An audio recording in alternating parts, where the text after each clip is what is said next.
শীতকাল আসলেই সাহাবীরা বলতেন আহলান সাহলান, শীতকালকে বলতেন আহলান সাহলান, শীতকাল তুমি এসেছো আলহামদুলিল্লাহ।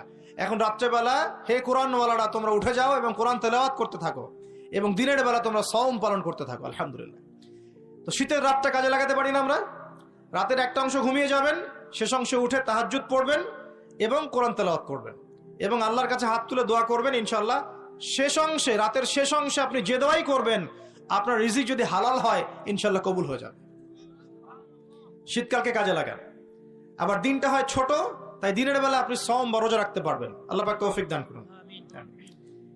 শীতকাল সম্পর্কে একটা এরকম বর্ণনা আছে, যখন কঠিন শীত আসবে তখন ওই শীতটা থেকে একটা আশ্রয় প্রার্থনা করতে হয় আল্লাহর কাছে, আল্লাহ এই কঠিন শীত থেকে আমাকে বাঁচাও।